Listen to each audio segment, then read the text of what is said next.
Hello again. In this session, we are introducing the concepts of the CIA Triad. So that's confidentiality, integrity, and availability. We're going to be talking about the common vulnerability scoring system. This is all cybersecurity fundamentals. MITRE ATT&CK. We're going to be talking about the difference between MITRE ATT&CK and MITRE ATLAS. MITRE ATLAS is more AI security related. And in the next hour, we're going to go through all the cybersecurity fundamentals that you need to understand security.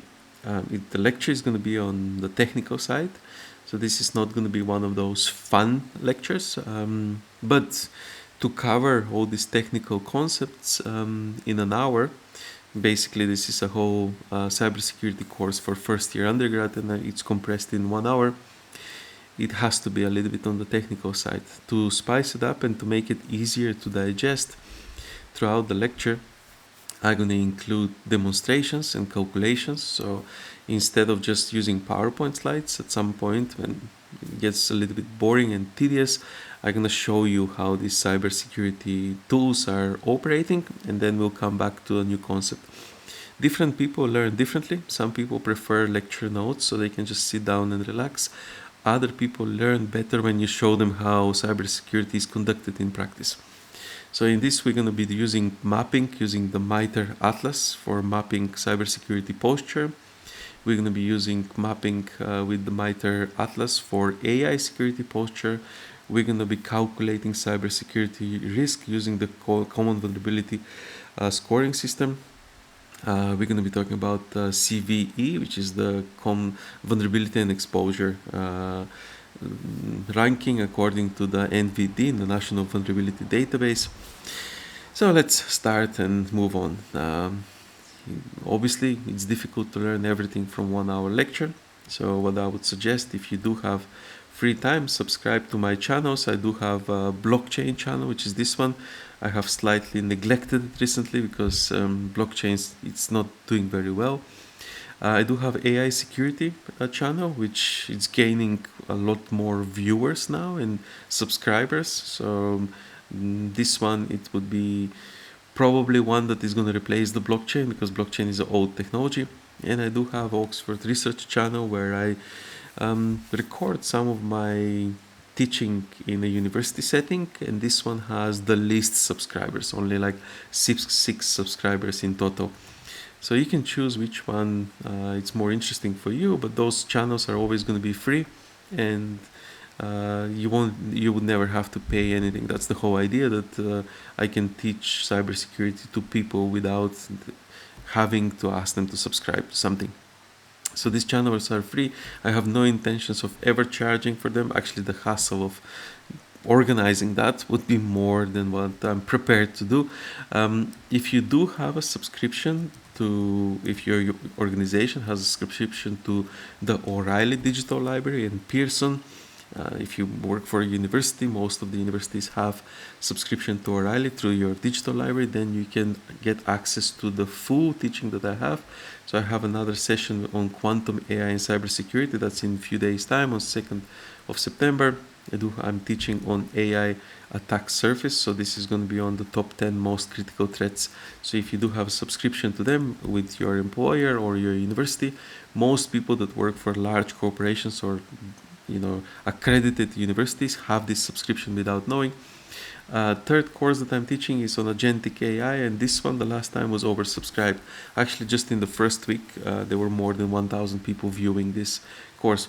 I also work with the Swiss Cyber Institute, so I teach over there as well, on workshops and lectures. Those are all the ways that you could reach out, but again, some of those might come with a subscription. My YouTube channels would always be free, completely free. And I would be posting the material that I'm using to prepare before presenting to the Swiss Cyber Institute, I have to prepare the lecture notes, and I record some of that on YouTube. And for most people, that's actually more than enough, because they don't really want to learn everything about security.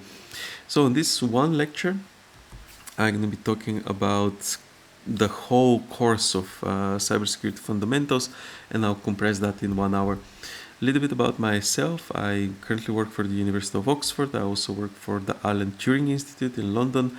I'm a lead AI lecturer for the Swiss Cyber Institute, and I'm a lecturer and instructor for Pearson's and O'Reilly.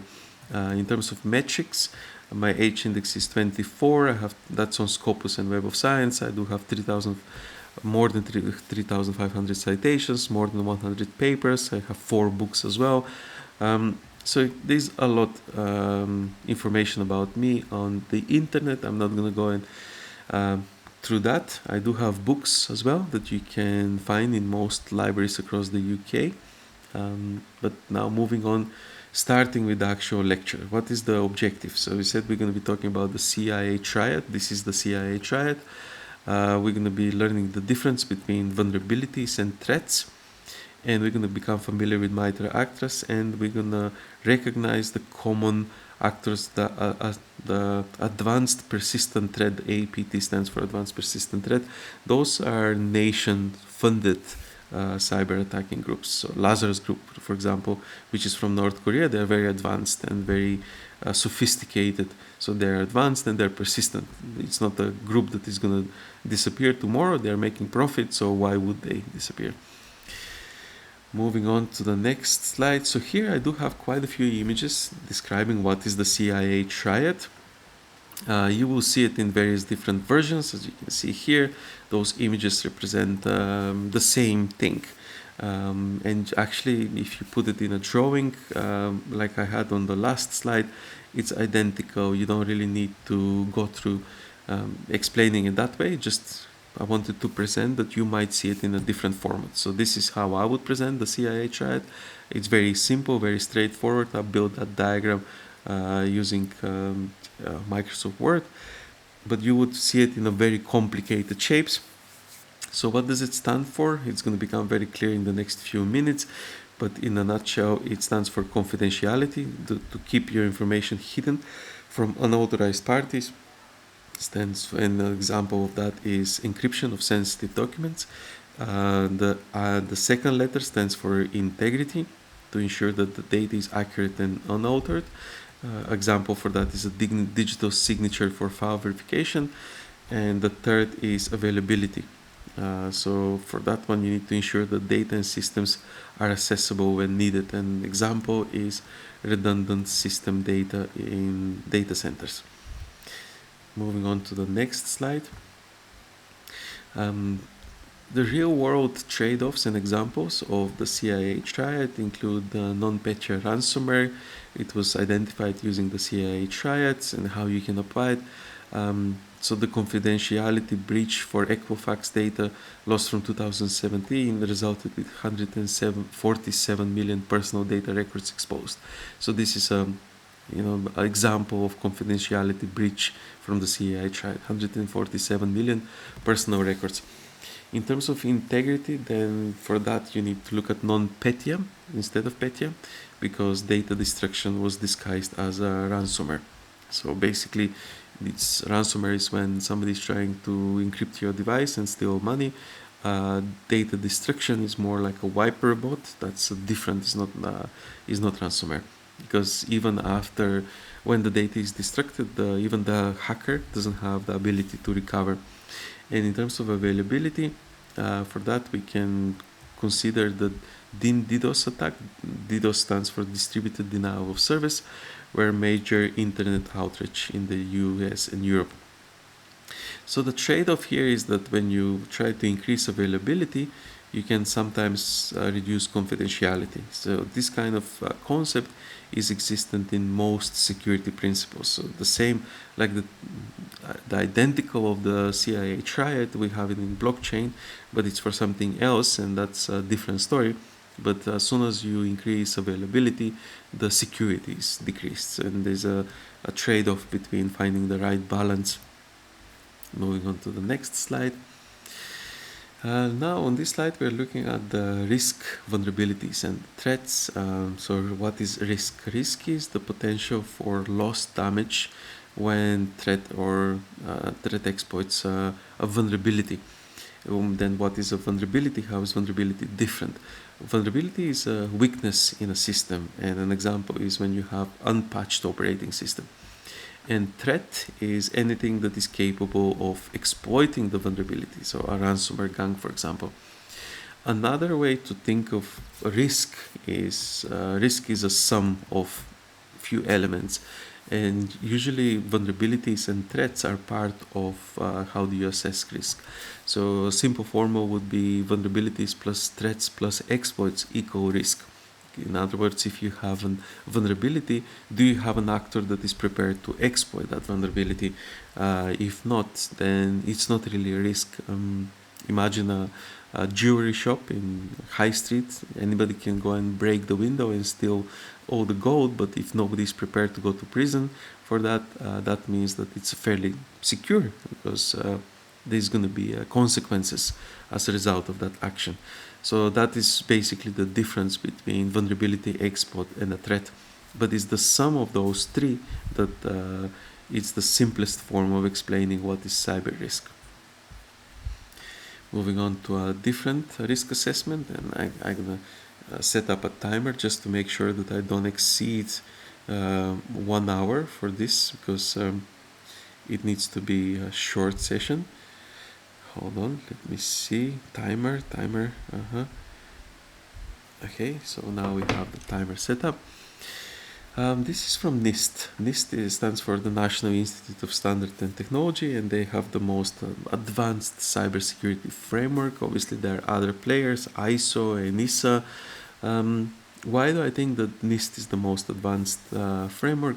Well, when they developed NIST, they were looking for something that could be applied for various different states. So, United States, they have 50 states, and they have different organizations in each state. Now, the NIST cybersecurity framework is so flexible that it can be applied by the environmental agency in California, and it can also be applied by the oil and gas industry in Texas. So it's the most flexible framework, and it also includes a step-by-step process. That's why I have favoritism for NIST, because if there's something that you need to do, you don't really need to have an advanced degree in cybersecurity to be able to apply the NIST cybersecurity framework, or to understand that this is how it looks. It's based on traffic light system, so you have green, red, yellow, depending on the category of is it safe or is it dangerous. And there's also different steps, so asset management, business environment. So you can click on each one of those boxes, and it will give you more detail about the process and how to ensure that your infrastructure is safe. You would also find very complicated diagrams like this one, explaining the same thing, but it's just a different perception. Some people prefer better diagrams, and some people prefer, especially in operation management, people just prefer to have a simple thing and get the job done. But now, looking a little bit more on the risk, likelihood, and the impact aspect of cyber risk assessment, if you move from the very basic foundation of risk equals threats plus exploits plus vulnerabilities, then the next stage is that you start quantifying those elements to say, okay, so there is a vulnerability, there is an exploit, there is a threat, but what is the likelihood and what is the impact? In other words, if you cross the road once, it's quite likely that you're not going to be hit by a car. But if you calculate how many people cross the road and how many pedestrians get hit by a car, you would come up with a statistical average of what is the probability, the likelihood of you being hit by a car if you're crossing the road. Obviously, this is dependent on the different type of roads. Not every road would carry the same risks. So if you're in Oxford Circus, for example, in London, that's crossing that street 1,000 times could increase the risk. But if you're crossing the road in a village, it's not the likelihood is not going to be that much higher.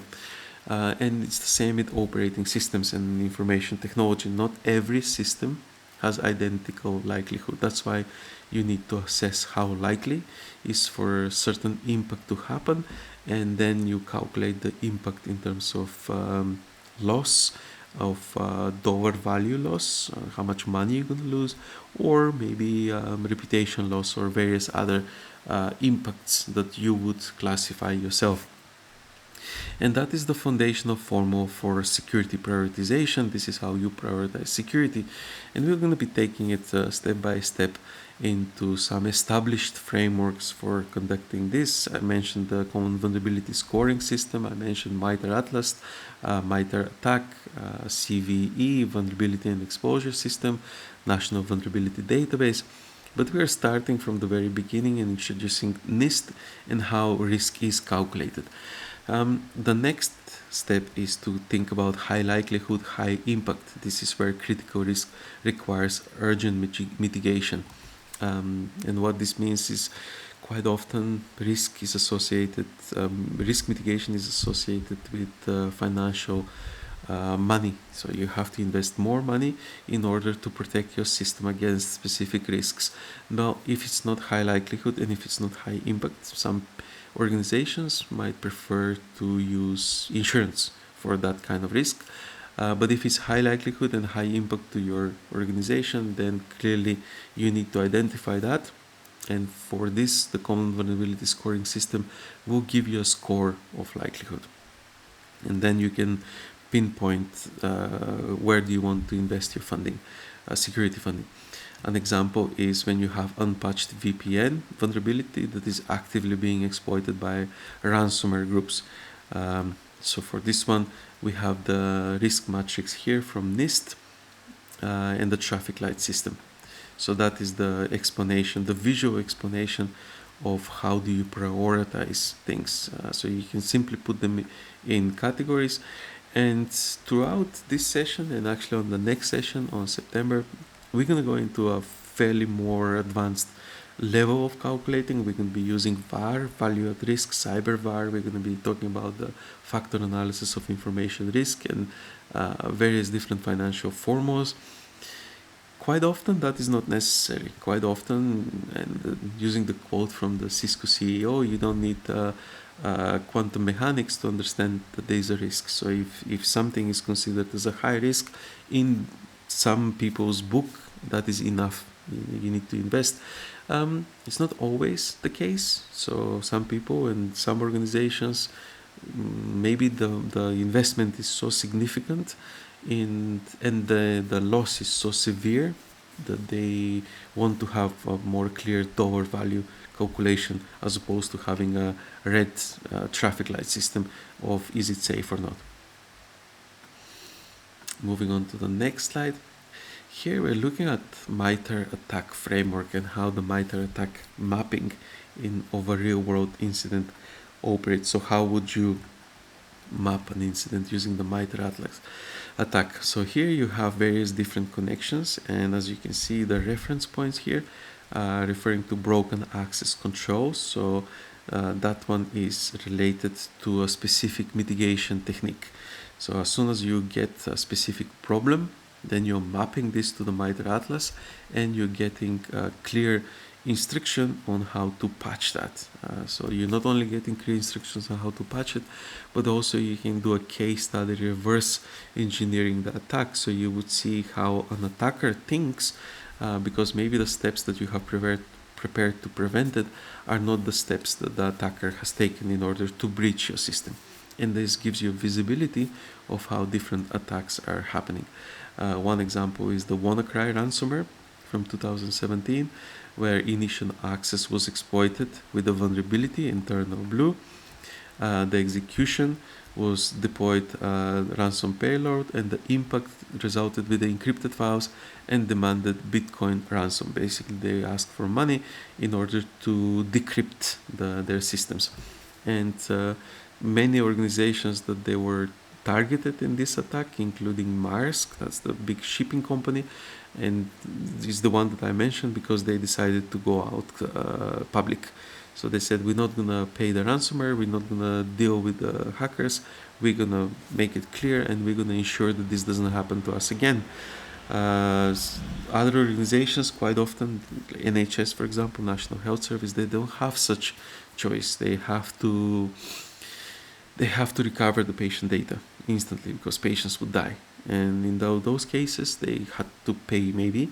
Usually payments are not disclosed because it's bad publicity. But as I said, Maersk in this instant decided to go out public to say we're not going to hide. We've been hacked. It's nothing to do with us. It's not our fault that we've been hacked. It's the same like blaming the weather for giving you bad weather. We're going to ensure our customers that we're going to take the steps to prevent this from happening in the future. If I was the CEO of an organization, that's the approach that I would take. Unfortunately, business doesn't operate always based on logic, and quite often reputational damage would be far more costlier than the financial loss of paying the hackers. And that's how hacking operates. That's why they continue doing this ransomware as a service. One example that we could use here is how you can use MITRE ATT&CK to perform gap analysis and to improve your defenses to prevent cases like WannaCry. So that is where MITRE ATT&CK could step in and help your organization to prevent this from happening in the future.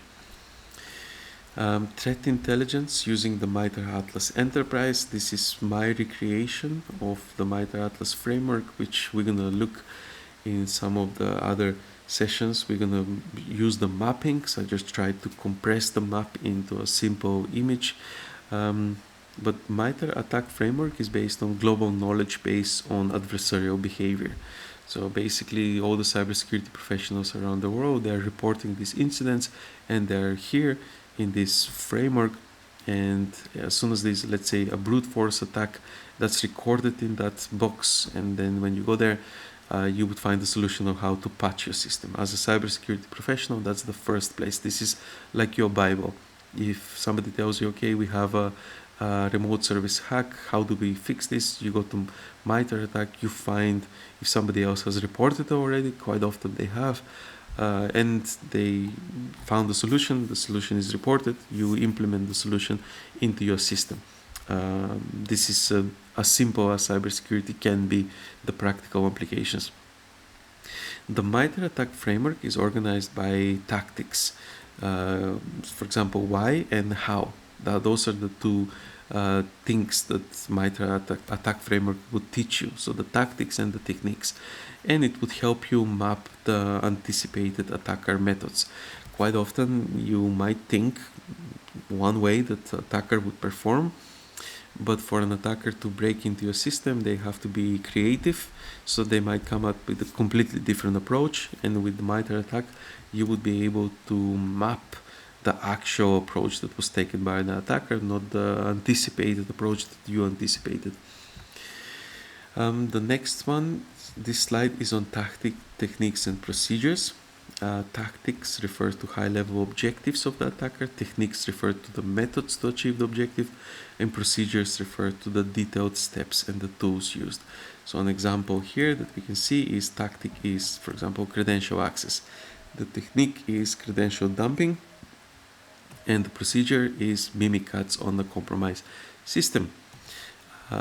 Again, a different explanation of what is tactic. Tactic is a high-level objective, technique is a method to achieve this objective, and procedure is the step or the tools used. So again, the same example is listed here. Moving on to the next slide.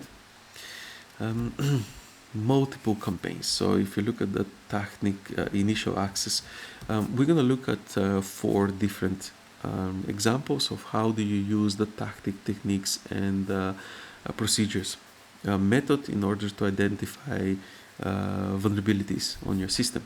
So first, let's say if the tactic is initial access and the technique is spear phishing, the procedure would be malicious PDF inserted into your system. A second example is if, let's say, the tactic is persistence, the technique is registry run keys, and the procedure is custom loader. Another example is if the tactic is credential access, the technique is key logging. Key logging is when you type something on the computer and somebody else can see what you're typing on. Somebody else can see the exact key logs. I'm going to show you a demo with Black Mamba where a key logger is inserted into a user system, and then everything that is keyed is being sent over with Microsoft Teams to the hacker, so the hacker can see what you're typing on your key on your keyboard, and the procedure malware implant. Final case, we have the tactic of exfiltration. The technique is HTTPS exfiltration, procedure cloud storage. So those are 4 examples of how you could apply the tactic, technique, procedure to map security risks on your systems. Moving on to the next slide, we're looking here at the types of threat intelligence. So the first is strategic, and that is long-term trends, geopolitical context, that's for executives. Second is tactical. This is where the techniques, tactical techniques and procedures is the one that we discussed on the last slide. Campaign patterns, this is also applicable for SOC teams. Another one is operational, when you have active attack indicators and live incident data. Third is technical, so you're analyzing IP addresses, hashes, domains from malware samples. And final is sources, so open source intelligence, dark web monitoring, ISAC, vendor threat feeds. Those are all different types of threat intelligence that you can use to identify risk, exploits and vulnerabilities and threats on your system. Now here we're looking at the threat types and attack vectors. In this slide we're mostly focusing on malware, and there's a link here that you could open. Let's see if we can open this link. No, we're gonna have to copy and paste, so let's copy and paste this here. You can repeat the same. So this is Malpedia. It's basically Wikipedia for malware. Please feel free to explore it. There's nothing really dangerous on this. Again, everything in security is dangerous. Just be careful and don't download anything from any site. This is one of the safest sites, actually. What is malware? Because in the next few slides we're going to be talking about various different types of viruses, worms, trojans. That is all malware. Malware refers to the software component of a cyber attack. So if I'm a hacker, malware refers to the actual coding. Malware is software, just it's not the good type of software, it's the bad type of software. If I'm trying to create a program that is going to infiltrate your system, regardless if it's a worm, a virus, Trojan, a wiper bot, ransomware, whatever it is, if it includes a software component in it, yeah, then that's malware. How is malware different from other types of attacks? Well, the easiest comparison is if you think about social engineering. And social engineering is basically me trying to make a phone call and trick you into doing something. Social engineering is also when I'm trying to scare you into doing something really quickly. It's usually applied in combination with malware. So I would create a scenario that I'm trying to scare you that your password has been compromised. Click on this link to change your password because your password has been detected as compromised. Do this instantly, emergently. Then you click on the link and it's asking to type your old password in order to change your password, and boom, that's it. You type your password and I have your password. That's just how you use malware in combination with social engineering. But malware again is the software component. Software engineering is the deceitful component of cyber attacks. Moving on to the next slide here. Starting with a virus. What is a virus? Virus is basically malicious code that is being attached to a host file. In the original days of malware, malware was just called virus, and all the different types of malware were called viruses. Now, because we have so many various different types of malware, we distinguish virus from a worm, for example. Virus is basically something that spreads with infected files. What is an example of virus? Well, the one example that everybody that was of age in year 2000 would remember is the I love you virus. That was a love letter that was sent, and people, hold on, let me check the timer because it's very easy to forget yourself and continue talking for hours and hours. And I think I need to probably stop this because these sessions, they need to be short. If it gets too long, nobody's going to watch it. So it's been more than half an hour. It's time to wrap it up, and then I'll record the rest of it in a different day. So let's stick to virus, one type of malware, and another type of malware, and just so you can see the comparison between different types of malware, we'll end it here, and I'm going to create a playlist. So regardless of when you watch this, if you watch this at a later date, it would simply continue. And again, if you want to get more videos, just subscribe to my one of my 3 YouTube channels, or if you have access, you can get the full 4-hour sessions on Pearson's and O'Reilly, or on the Swiss Cyber Institute. So those are the 2 places that I teach. Example of virus, and here I will have also a file that you can download and play and see how I love you, the code of I love you virus. I have that as well. But this is a very old virus, and it was just mass emailing. It was disguised as a love letter attachment in an email, and most people like love letters, so they just clicked and accepted it, and you would get something like this email attachment, and you open the file, and then virus gets executed. Then the virus infects the host and changes the settings, and then the virus spreads with the victim email contacts. So basically it sends a I love you letter to all your email contacts, and payload is triggered and overwrites certain files and causes data loss. So that was the most famous virus in the history of viruses. It's not the first one, it's just the most famous. Let's stop at worms, and again we'll continue in other sessions with other types of malware. What is a worm? How is it different from a virus? Well, worm, it's standalone malware that self-replicates over the network without human action. It does not require you to interact with it. One example is the slammer worm that took down parts of the internet in minutes. And one advanced worm that we expect is not yet realized is the Morris 2. Morris 1 was the first worm that we have seen. We're going to look at that. We can look at the code, but just to say that how AI is changing this now is that we take the old types of software developed many years ago. This was developed in 1988, I believe, and we're changing it with the power of AI. So we're going to have Morris 2.0, and we expect that to be a little bit more problematic. Another type of malware worms that we expect is worm GPT variants and plague. Plague is different, and as from the beginning we had viruses and all malware was classified as a virus, and now we have viruses, worms, trojans, we have ransomware, we have various different branches of malware. Worms in the future would change, and one of the evolution of worms would be a plague. Plague would be multiple worms. So I'm going to stop here. Again, please subscribe to the YouTube channels. I don't really get much subscribers, so on this channel I only have 6 subscribers. And how do you find them? Just type Oxford Research Channel in YouTube and it will show up.